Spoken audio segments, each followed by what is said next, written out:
Everyone, thanks so much for joining us today. Just as a quick introduction, my name is Sweta Torapalli. I am an associate partner at Dahlberg, and I co-lead our gender portfolio outside of Asia. I will be your host for today's gender track.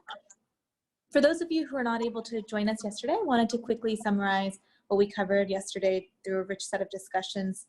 We started off the day with a very rich conversation on how do we advance more gender-forward policies. We then dug into the challenge of gender-based violence during COVID and this time, and what COVID has brought to forefront what has always existed in India. We then jumped into a very inspirational conversation about girl capital and how to support our girls during this stretch. And finally, we ended the evening with a very special keynote address by Nita Bhatia at UN Women, who talked about the role of policy, resources, and political will in terms of driving gender equity. Today, I have the pleasure of introducing several speakers, and it really builds off of our conversations, will really build off of the discussion that Professor Yunus had with us, where he talked about how the world is resetting, and we have a real opportunity to let go of some of the past biases that we may have had and change some of the less than positive ways that we may have been working. And so I think that sets the stage really nicely to think about a new normal. And we'll start with actually a conversation around the role of women in economic recovery. We'll then talk about how we can protect our children during this time. And then we'll also go into a conversation on how we can bring men into the conversation around gender. And then we'll end the day with a really lovely keynote address by gender justice role model Kavita Ramdas at 6 p.m., followed by a Josh talk by Selfie with daughter initiator Sunil Jatta. Without further ado, let's start our first panel of the day. I'm pleased to hand it over to Karla Bookman. She is the founder and editor of the Swaddle, which is an independent media company based in Bombay, focused on women's health, science, and gender. She is a frequent commentator and speaker on issues such as gender bias in the workplace, taboo in women's health, and she contributes on op-eds on gender for the Indian Express. Karla and the rest of the folks on the line, thank you so much for joining us today, and look forward to the discussion that's ahead. With that, I'll hand it over to you, Karla, to kick it off. Thank you so much. All right, so good afternoon, everyone. Welcome. And today we're going to answer the question, how do we empower women in a post-COVID-19 world? In times of crisis or conflict, as we know, women are always disproportionately impacted, and COVID-19 is really no exception. With schools and daycares closed, families staying isolated in their homes, the unpaid household work, which women have always shouldered disproportionately, especially in India, has actually increased exponentially. And because of the isolation of physical distancing, many of the support networks that may have enabled women to work unencumbered before are no longer available. Women who don't have the luxury of working from home or whose jobs require travel are now possibly left without paid work entirely. And at the same time that all of that is going on, right, crisis can also magnify patriarchal biases in societies, and those can further limit women's access and opportunity. So, and finally, too often, decision makers and leaders who are shaping our global narratives aren't focusing on female perspectives. And so that's just further compounding these struggles and also sometimes leaving them undiscussed and unaddressed. And so in this atmosphere of great uncertainty, there's a real risk that some of the progress we've made towards gender equality will be lost. But in times of crisis, we also have great opportunity to reshape and reimagine a better, more equitable and more inclusive world. And so the four women we have with us today represent pretty diverse perspectives, but they're going to paint a broad picture for us of the challenges we face, but also the very real steps we can take to ensure a more gender equal post-COVID-19 world. I'm going to introduce our four panelists. We have with us Subhalakshmi Nandi, Senior Program Officer for Gender Equality at the Bill and Melinda Gates Foundation's India office, where the gender strategy for India is focused on women's economic empowerment. She spent 17 years working on gender and development in the Asia Pacific region. And prior to joining the Bill and Melinda Gates Foundation, Subhalakshmi worked with the International Center for Research on Women and UN Women South Asia. Welcome. We've also got with us June Sarpong. June has had a 20-year career in broadcasting, and as of last year became the first ever Director of Creative Diversity at the BBC, where her mission is to increase representation throughout the company and to ensure that the BBC's content reflects the public it serves. She's also a regular panelist on Sky News's weekly current affairs discussion show, and the author of 2 books, Diversify, 6 Degrees of Integration, and The Power of Women. We have with us as well Anjali Bansal. Anjali is the founder of Avaana Capital, a platform that invests in and supports scaling up of startups. She's the chairperson of the Investment Council of NITI Aayog's FinTech and Women Entrepreneurship platform. She's chaired the India Board of Women's World Banking, a leading global livelihood promoting institution, and she continues to be an advisor to SEWA. And as an active contributor to the dialogue on corporate governance and diversity, Anjali co-founded and chaired the FICCI Center for Corporate Governance Program for Women on Corporate Boards. And finally, we have with us Nina Goswami. Nina is a journalist and the BBC's creative diversity lead for the 50/50 Project and News. The 50/50 Project is the biggest collective action on increasing women's representation in BBC content to date. Over 600 teams from around the BBC have actually signed up for this voluntary initiative, and over 60 external organizations have signed up to partner with 50/50 as well. And Nina's leading the 50/50's initiative to expand its methodology to disability and ethnicity as well. So at this point, I think the organizers would like me to pause and just ask our audience to start sending any questions you have for our panelists. You can start sending them in.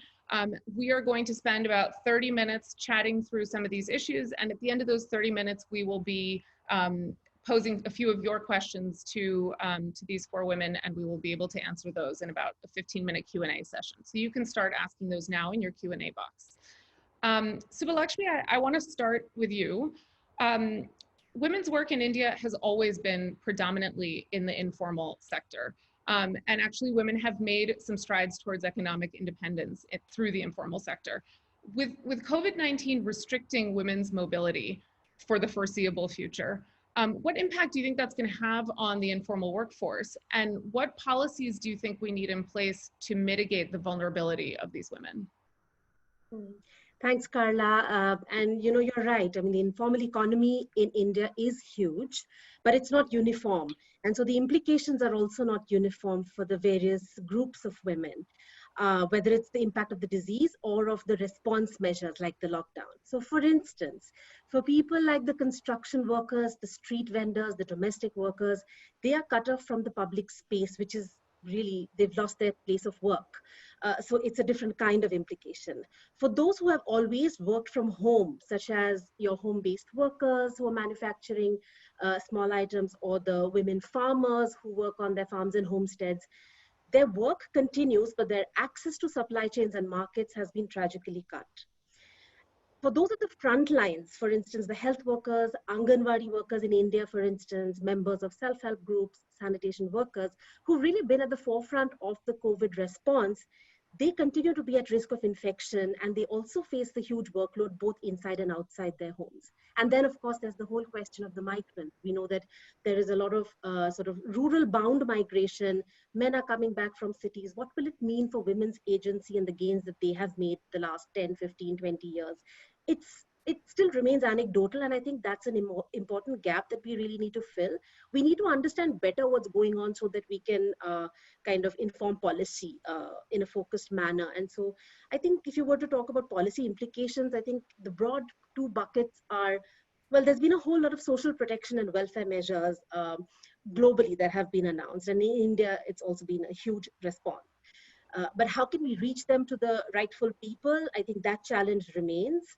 And I think we haven't really thought enough about reviving the labor market, the livelihoods and enterprises, which is where most of the women are.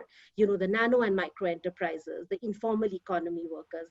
I feel like that's an area we don't know much about and need to focus as we move forward and build more understanding about. But at the end of this, I hope we come out of it with sort of more caring societies and economies as a whole. So I'll stop there. Thanks. Let's turn to Anjali for a minute. I want to get a sense, Anjali, in the corporate world, There's been a lot of momentum towards diversity. Although women do still seem to be dropping out of the workforce as they climb higher and higher up the corporate ladder towards the C-suite for a lot of reasons, including gender bias. And so as we enter this period of economic contraction and increased uncertainty, do you worry about those existing biases being magnified in corporate India? And which are the areas of corporate India that you think represent the biggest risks for diversity? So when COVID started and the lockdown actually started, it seemed initially that it would quite significantly change the way we work. And that actually has proven to be the case. I think it's having a profound impact on how we live, how we work, and eventually how we consume everything, whether it is products or services or even things like education and financial services. So going back to your question, Karla, it seemed like this would actually present an opportunity for women because the work from home that used to be, at least in high context cultures like India, people in India are not used to working with distributed teams or virtual teams.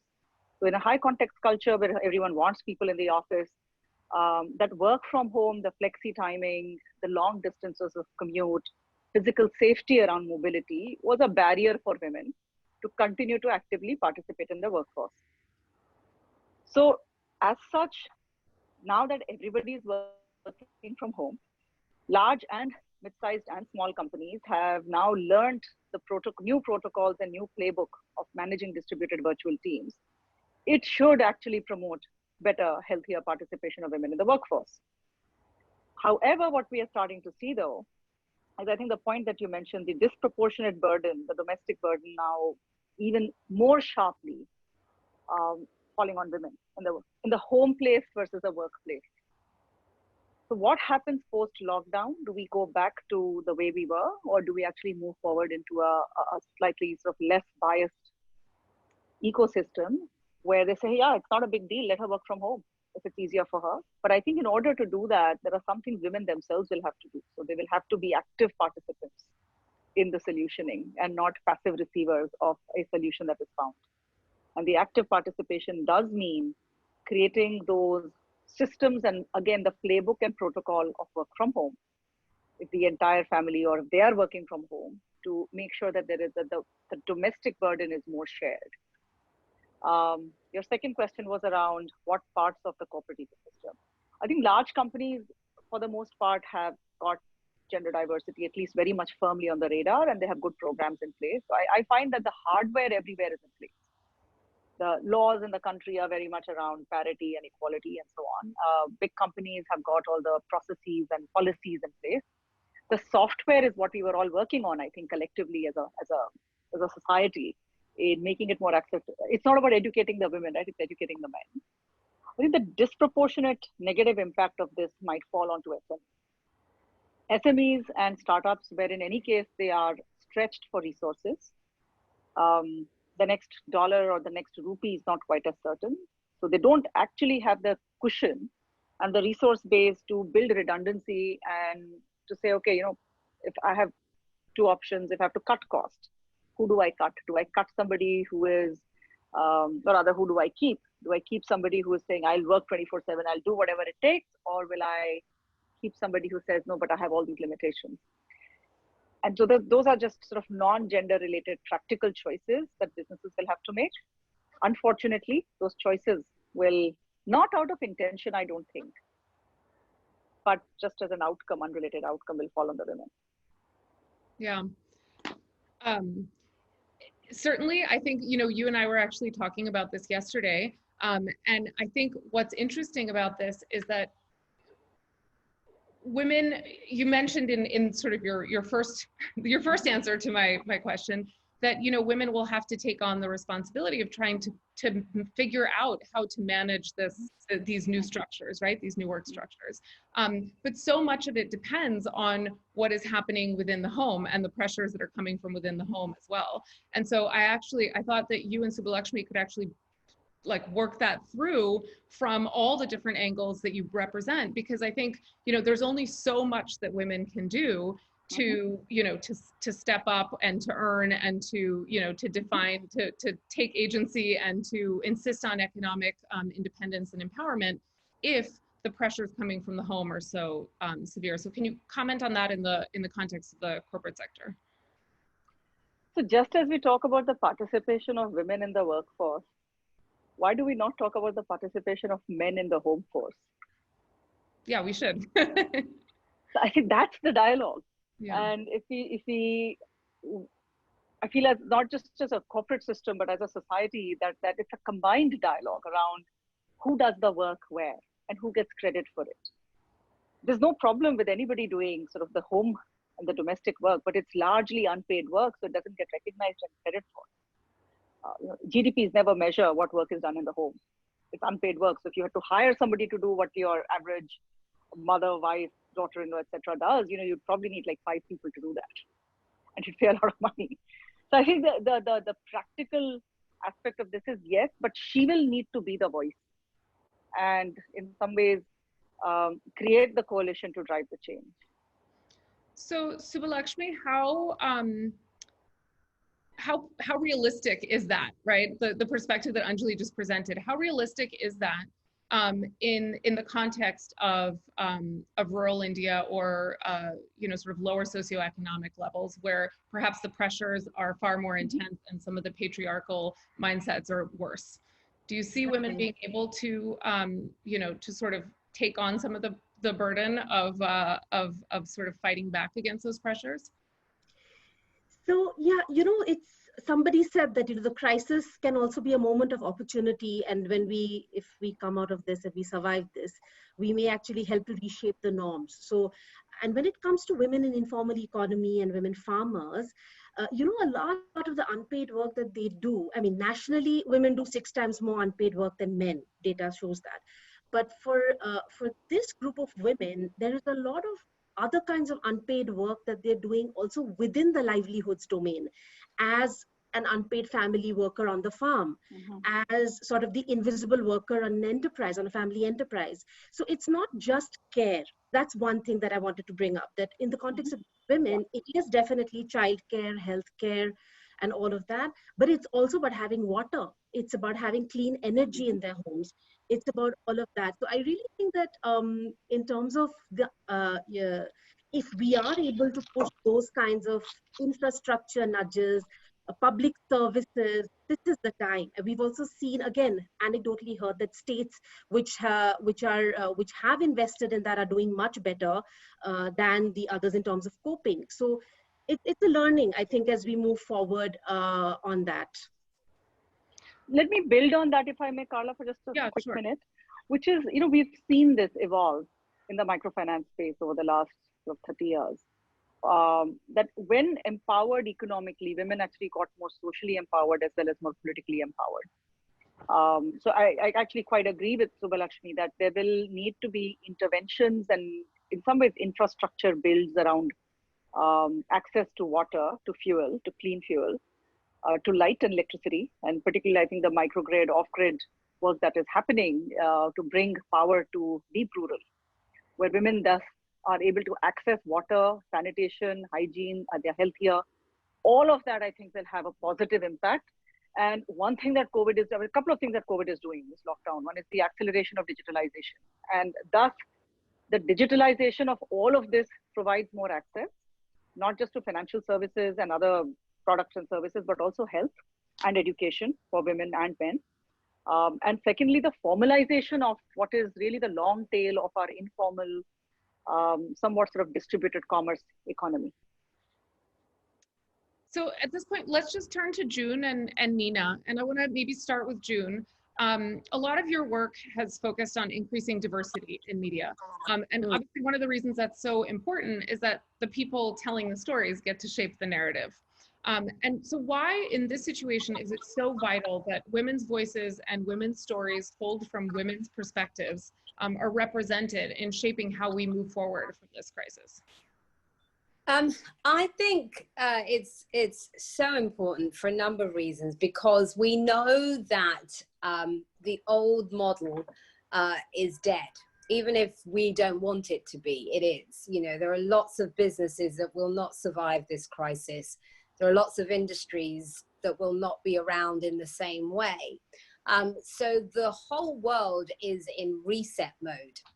And up until now, women haven't been able to participate in large numbers in actually shaping the society, the structure of society and the structure of our businesses, and just how our world is run, particularly commercially.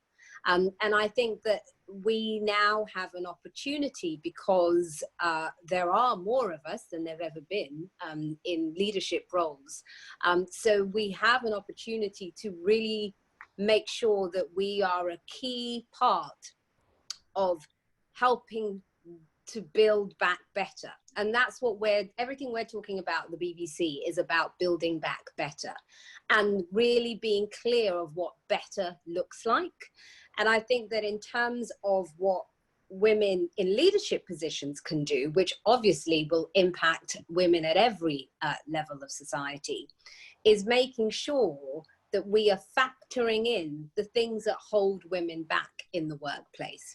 And that because we've now gotten used to new ways of working overnight, there's no excuse for these businesses anymore.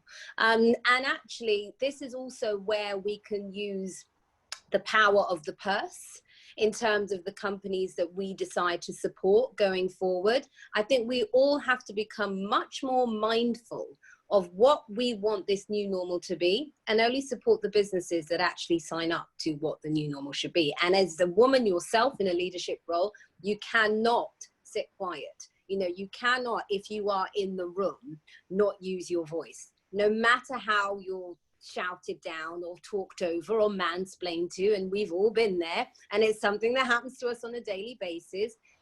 Their way is what's created what we've got now. So in order for it to be better, we've got to make sure that we're not only at the table, but we're also speaking up when we're at the table. Thank you. you. You want to weigh in? Yeah, go ahead. Yeah, I'll pick up if that's all right. So yeah, no, absolutely. From I suppose I come to this in a slightly different side, with a kind of a content head and a journalist head on. So everything that everyone is talking about is about the kind of, essentially in my head, is like about empowerment of women for a better norm, so to speak. And the only way that other women and other people will know about that is if we, the media, are doing our part, and that we're actually ensuring that we're emphasizing the role that women play in society. So picking up the farmer example, for example, we have a program, a radio show called Farming Today, on Radio 4, and they joined the 50/50 project, which is about increasing female representation on content, so who you hear or who you see on your content. And when they joined, I'm sure they won't mind me saying that they didn't have a very good representation of women on their program, and they said there's just no women farmers out there. And I just said to them, hold on a second, if there's a male farmer, a man farmer, who's his partner in that business? I said, well, I suppose it's his wife. Oh, really? Do you think that she might have a voice? And then all of a sudden something clicked, and they realized that, yeah, there's this whole world of opportunity, new voices out there. And if we can get more women to put themselves forward and be those role models, then that really will be quite powerful. Thank you. So Subhalakshmi, I think when you and I spoke, you mentioned the need to reshape the caring economy, and that this moment in time actually represents an opportunity to recognize care work as labor. So can you talk about what that would actually look like? What does it mean? And how do we reframe the way we value and compensate care work? Mm-hmm. Yeah, I mean, I think one is, now that everybody's stuck at home, it's more visible. So it's being talked about. And that's really where we have to start making the change, right? With men and boys inside the house as well. So that's one level at which it needs to shift. And it has to start early, when children are really small. Otherwise, they learn these, the stereotypes get embedded in their head as they grow as well. But I think the other thing that I was speaking about, we really need to look at caring work as valuable work. Whether or not we measure it as part of the GDP, that's a different discussion, and I'm not getting into that here. But we can at least create an enabling environment for that work, which is why I was saying that it's not just, labor market policies that we can look at. We have to look at infrastructure. We have to look at universalizing public services.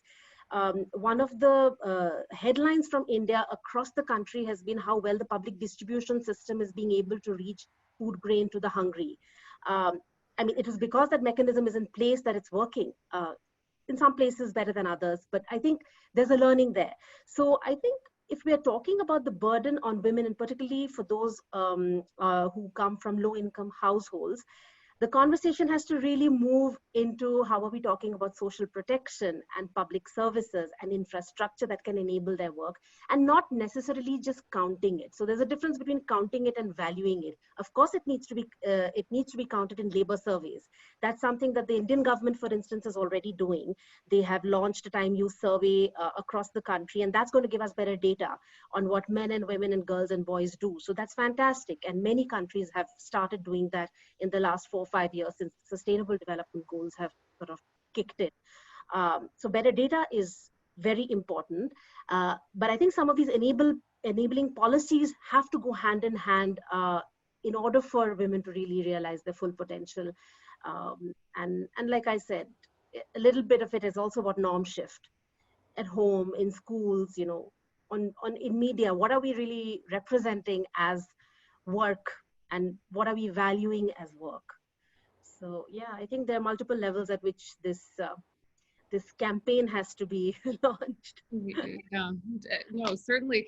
And Anjali, I wanted to ask you about the private sector and the corporate workforce, right? This idea that there are many women in the corporate workforce whose corporate careers have been enabled by having some sort of care, right? Or somebody to do the housework for them, right? And so their corporate careers have been built almost, on the shoulders of other women who do the housework for them.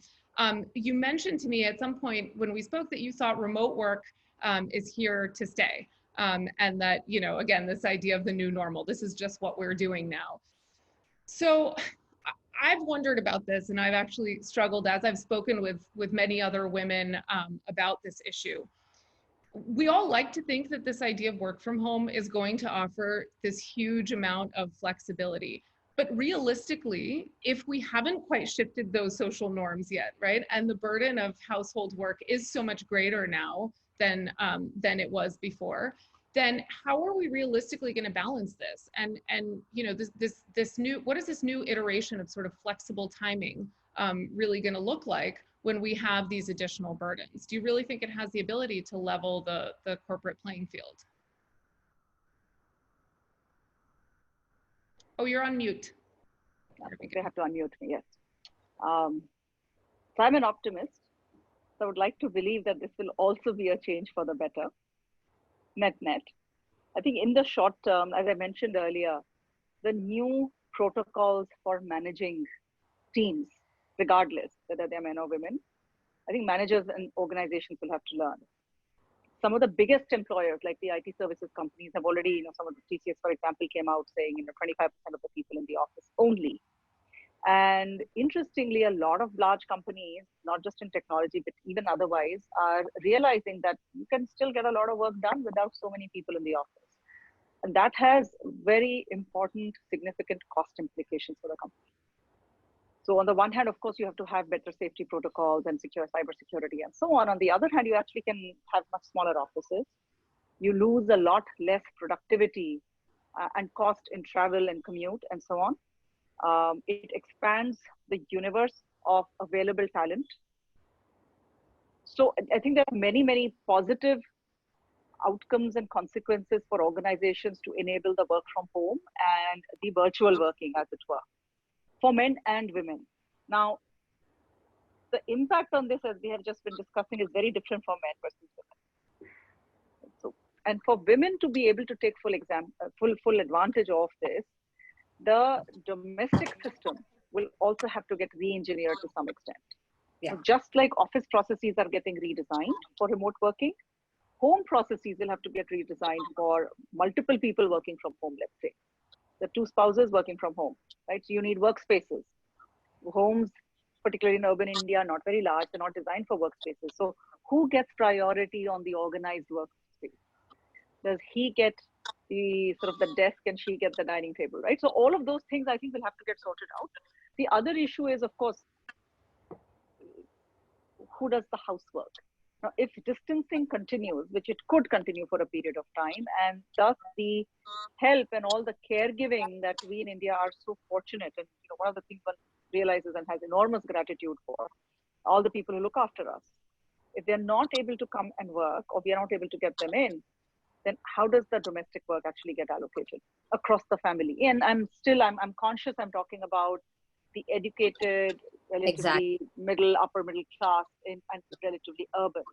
Yeah. The equations are so different as soon as you go lower down with an income strata or just sort of social strata as well as rural, but in any case, this level of discourse is not there. In any case, she doesn't really have as much of a voice. Yeah. No, but can I just add to that? Sorry. Yeah, I completely agree with everything you just said there, Anjali. I think actually with this conversation in terms of working from home, we are talking about women with agency and privilege, because there are many people who just don't have that luxury. And I think also the thing that we mustn't forget is actually right now we're looking at this from the perspective of the children still being in the house. Actually, by the time schools reopen and people are working from home, it's a very different scenario. You don't have the same levels of burden that people are dealing with right now. And back to the point you made, Anjali, in terms of home processes needing to be changed, that's where women themselves also have to speak up and stand up and expect more from their husbands. If both people are going to be working in the home, well, I'm sorry, I'm not going to be doing all the washing. At some point, if it's not done, he's going to have to step up. So I do think that we also need women to speak up and step up for themselves as well.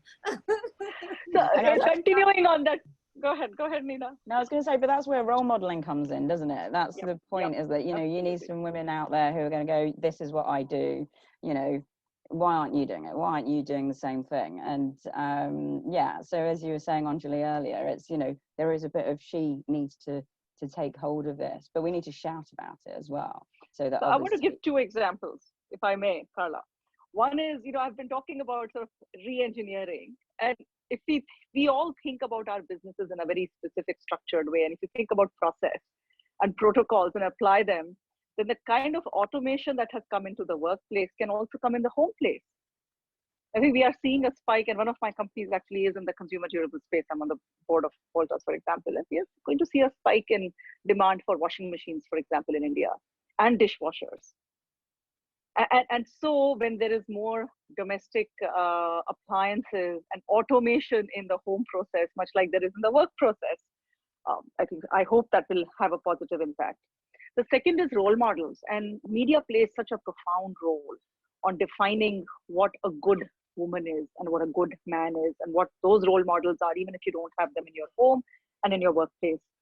And so making it okay for men and women to share the responsibilities at home through messaging, advertising, popular TV, popular sort of media. So that's actually that's actually a great transition to just ask Nina about something that you and I spoke about a few days ago. You mentioned about how this new work from home reality is great in the sense that it removes a lot of the barriers to inclusion, right? And so I wanted to actually ask you about that, because so much of the way that women who are not already in positions of power, right, the way that they find their way into these networks is by, frankly, in person, right? In person networking or meeting people. And I want to understand how you envision continuing the work of inclusion when we are all sort of physically isolated, right? If we are continuing along this sort of work from home trajectory, how isn't it harder in some ways for people who aren't already plugged into these networks to participate at this level and engage in some of these conversations? How would you bring them in? Yeah, I mean, there needs to be a tech solution to that. If we are going to be trying to be together while apart. There is only technology that can help us with that. So I do see kind of networks as an extremely important part of that. But when we were talking the other day in terms of kind of how bizarrely isolation is bringing out more voices and more role models to the fore. And that's because of what Anjali was talking about earlier, the idea of not having to travel to a studio to be on TV or to be on radio, just to be able to do it like this, as we're doing right now, means that they can fit it into their actual day without having to, change what's happening with their kind of childcare, what they're doing with their business. They're not having to upset their lives. But at the same time, we as the media are being able to tell a valuable story by sharing their knowledge and their expertise.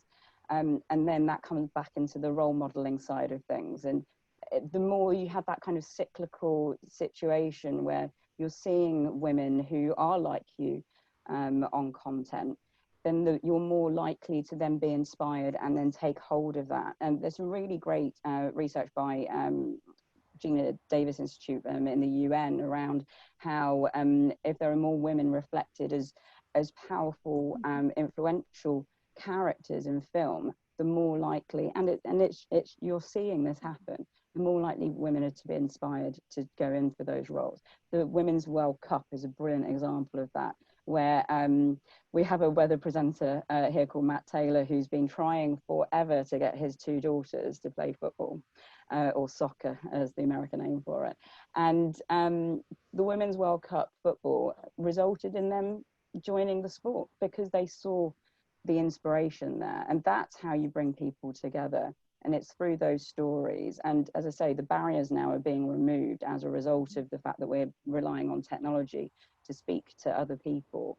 And I hope that that's something that continues when we move into a post-COVID world, because we will lose a lot of new voices that we found if we don't continue in the vein we're in at the moment. And I thought it was interesting that both June and Anjali had the same reaction that, at some point women really just need to stand up for themselves and say, we're not going to accept this. We're not going to do the, double share of the laundry. We want our seat at the table. And I think that's a really important sort of message to put out to people. But Nina, you had also mentioned when we spoke a few days ago that you actually encounter a lot of really accomplished women who are so accustomed to not being given a seat at the table that they sort of suffer from a lack of confidence, right? And you really have to sort of build them up to get them to participate publicly in some of these conversations. Can you talk about that process and what you see happening there, and what you think is holding some of these women back? Yeah, absolutely. So when we started the 50/50 project, one of the biggest things was trying to find new regular voices and that would be willing to come on to TV and radio and online content. So we would have always the same kind of political commentators coming on.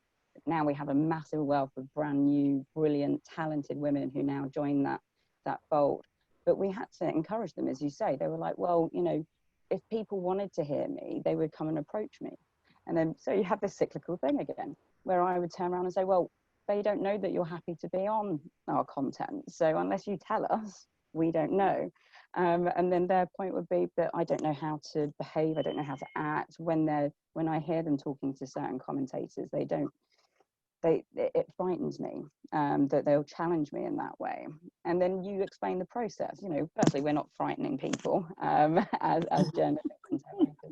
If you're not happy about talking about a particular subject, tell us, and we'll try and ensure that we stay away from that. And it's about making them feel comfortable that we want you to share your stories to inspire others. We want you to share your expertise because you're the expert. We don't know. That's our job. And again, it's that same point of, by them coming on and telling their stories, then they're going to be able to inspire others. I think I gave you the example of how we've increased the number of women scientists who are now on our content, where the lead scientist is often a man, is what we found. But when you start looking at who the rest of the team are, they're very female heavy. So the co-authors are often the ones in the labs doing that kind of the minutiae work, but aren't speaking up. And so we've started partnering with associations around science to try and get more of those women to put themselves forward, to feel comfortable, to take the lead in terms of having those conversations. And hopefully we'll see more female scientists coming forward as a result. Yeah, I mean, I love the idea of this moment in time as this huge reset, that because we're all sitting here on these Zoom calls, you know, in the exact same format, you know, trying to find any room in the office we can, you know, everybody's sort of, everybody's sort of the same in the sense that we're all sort of participating in the same way. So that is great. I do think about, though, I don't know if you all remember, do you remember that that really famous clip of the man who was being interviewed on live TV and his child, you know, sort of came in? Dad. Right, exactly, right? Yeah. And that went viral and everybody loved it and everybody thought, oh, how cute, right? Oh yeah. Here, you know what I'm getting at, right? The biases in these perceptions, because I thought to myself when that went viral and people loved it, right? And he must be such a great dad and all of that, right?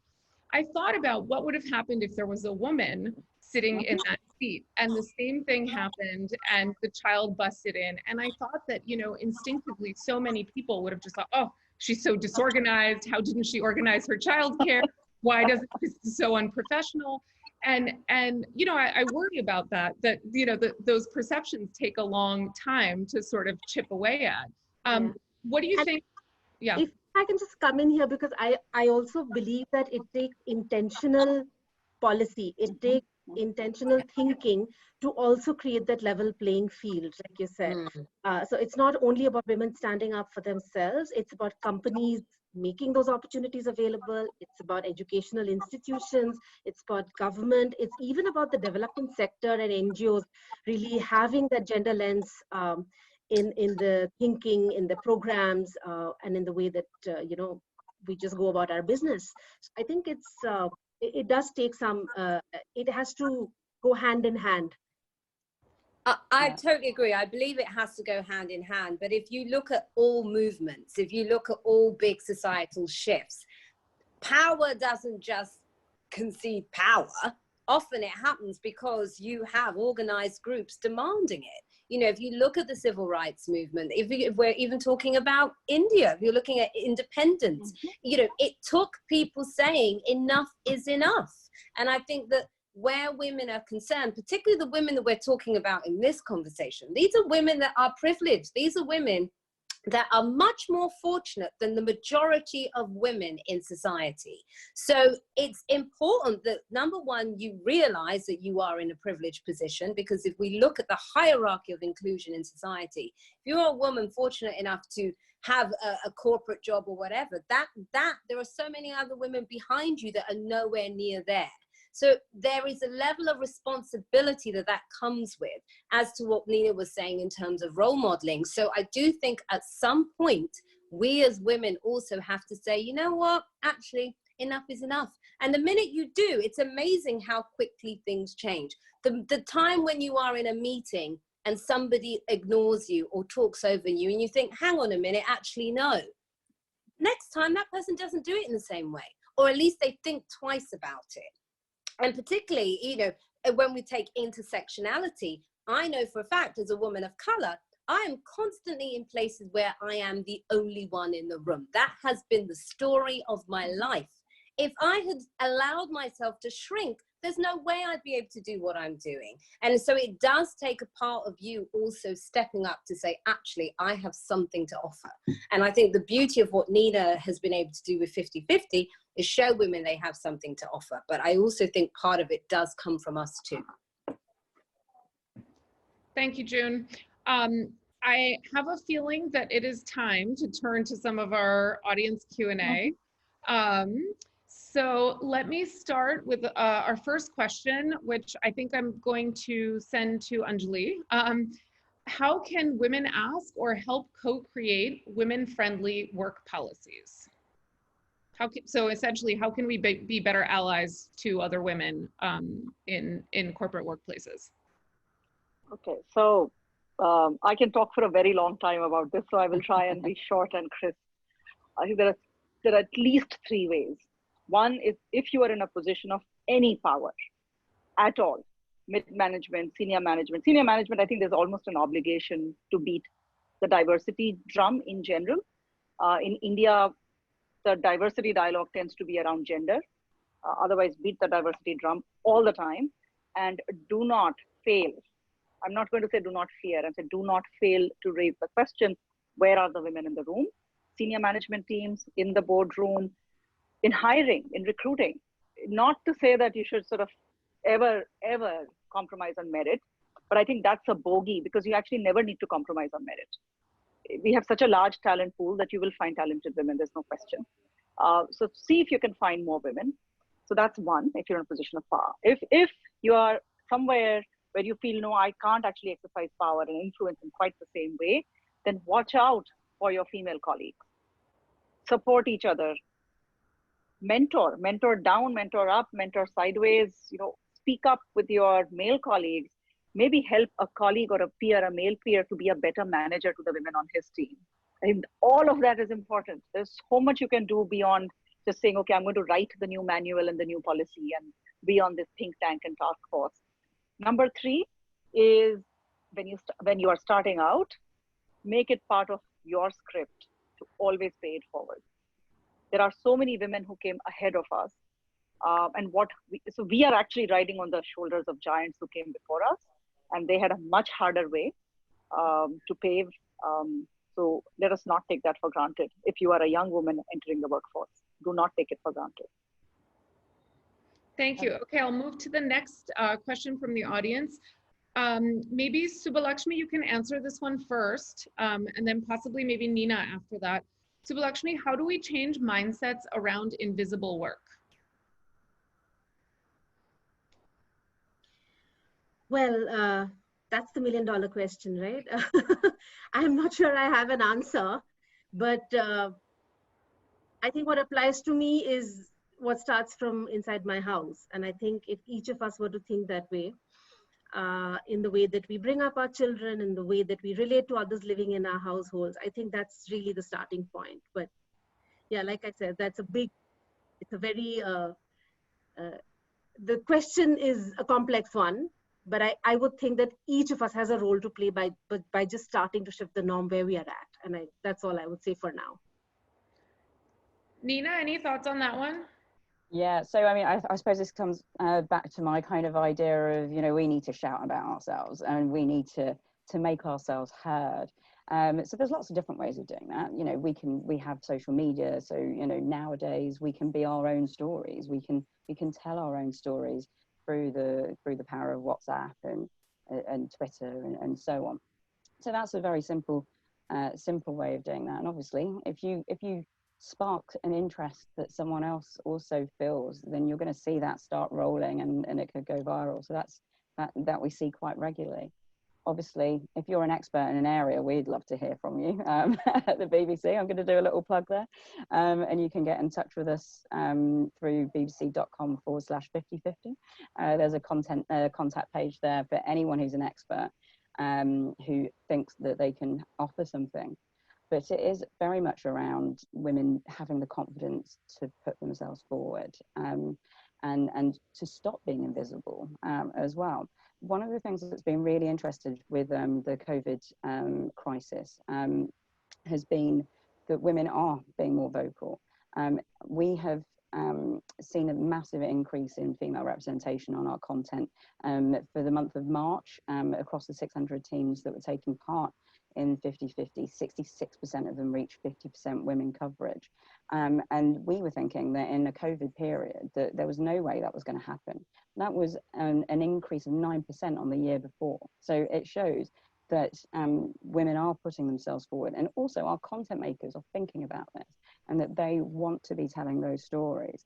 So a combination of both those things, I think, is really, really important. So Nina, one of the things you said there actually I think should be addressed in Indian context, and it sort of relates to one of the audience questions that we have. But Subhalakshmi, I'll direct this one at you. One of the things that Nina just talked about is this idea that with digital access, it's easier for women to participate in conversations, right? So in India, where we know that there is such a huge discrepancy with digital access, right, between men and women, and that frequently women don't have access that men do to phones, to any sort of internet. How do you think that sort of lack of digital access is going to get in the way of empowerment in a post-COVID world? Yeah, no, I think that's absolutely correct, that while this whole situation has forced digitization and everybody is really, I mean, there's no other option except to connect virtually and online. It's very true that within the household, and again, particularly in low-income households, there may be just one device, and it's the son and the daughter and the husband, and everybody has their own stakes to it. So it's really something we're hearing again anecdotally, is that women are not able to access any of the digital content, and it will take, like I said, very strategic thinking in how we use the opportunity to make sure that they do have the digital assets in their hand. And on the other hand, we have seen that women have been delivering, whether it's under the National Rural Livelihoods Mission, for instance, in India, there are the sort of the banking correspondent, the bank sakhis, who've been delivering financial services and direct benefit transfers within the remit of their communities. And these are the ones that actually have been trained over a long period of time and had digital access. So we're seeing the benefits of it as well. So I think the point I'm trying to say is that we are beginning to see what works to make sure that women are able to exercise their agency and have decision-making power and able to reach benefits to their families and communities. The question is, are we going to learn from this and get smarter? And we should. So I suppose that's what I would want to say for now. Okay, another audience question. This one is aimed at June. June is right that we need to build back better, but what are the platforms where these conversations are taking place, and how do we ensure that women are equal in those platforms? That's a great question. In terms of the platforms, I think sadly, a lot of these conversations tend to be happening to the converted, in that they tend to be happening on sort of women's groups and sort of women's networks. I mean, we do a lot of stuff with the Female Quotient, which is an amazing organization that aggregates women all over the world. But I think what needs to happen more is actually where the gatekeepers are, which predominantly tend to be men. And so I think in terms of what we can do within our own organizations, it is also about, maybe for the first time, presenting these ideas to leadership that sadly still tends to be male, to say, look, as we're coming back, I would suggest, and maybe you find your allies within the organization and you sort of draft some sort of blueprint and take that to leadership to say, I think this would really work as a way forward in terms of how we're coming back. So that sort of build back better idea is almost coming from the ground up, which is what we're doing at the BBC. So all of us, my team, Nina, all of us that work together, we've gone to leadership to say, we cannot go back to the old way. We've been able to leapfrog lots of processes. Let's do the same where diversity and inclusion is concerned. Let's not just do it for technology. Let's also make sure we're doing it for culture and the things that make people feel like they belong. Just to pick up on June's point about being in platforms, so that we're not in those echo chamber kind of spaces, I think that's so important. So one of the things that about 50/50 is that it was started by a male presenter, TV presenter called Roz Atkins, who's the presenter of Outside Source. It was him who started it, and I definitely feel that male allyship really does help push forward, the position that we need in terms of trying to increase women parity. And some of our kind of main supporters within the BBC are men. And I think that really does help the male society. Helps them too. They feel comfortable that they can support this, because I think, there's so many men out there who go, yes, of course I want a better life for my children, for my daughters, but they don't feel that they have the right to say anything. They don't have the confidence to do that. So male allyship is really important. And actually, from a different perspective, it goes back to the first question, Karla, on what should women, even corporate women, do. See, this whole the discourse around gender and inclusion and diversity and inclusion itself needs to be a diverse and inclusive dialogue, right? It cannot be a bunch of women talking to another bunch of women. We have to include everybody, men, and whatever stated gender might be and whatever the differences are. So it has to be a diverse, inclusive dialogue. And I think in many spaces, particularly in the corporate world, we've actually moved to a very, very diverse, inclusive space on gender specifically. We still have a lot of work to do in entrepreneurship and investing, where the stats are out there. Women entrepreneurs have a much, much lower probability of getting funded for the same business plan, etc. But building male allies and creating coalitions with the men, and I can tell you, I mean, for most of us, most of our generation, our sponsors, champions, mentors have been men because there just weren't enough women around. So it is not to exclude the men at all. This need not be an adversarial space. It has to be a very sort of inclusive, collaborative space to find solutions. So on that note, thank you, Anjali. On that note, I'm getting the frantic messages that we need to wrap up. Thank you to our panelists. I have to thank you personally. I think I started out a little pessimistic at the beginning of this conversation, but all of you have left me quite optimistic. I think, you know, as we face what this post-COVID-19 world looks like, this opportunity to reset on so many levels is really valuable. And all of you have told us about, you know, the various different ways that we can do that, from ensuring that we have the right policies in place, that we shore up the right infrastructure that supports women and gender equality, from commitment to representation of women's experiences and expertise, and the way that we retell stories to ensure that we get rid of gender stereotypes. And most of all, what I heard from this group is a commitment from women themselves to really stand up for themselves and have a voice now more than ever. So thank you, all of you, for joining, and thanks for everybody who listened. And it was a pleasure. Thank you, Karla. Thank you. Thanks, Thank you, Karla. Karla. Bye. Bye.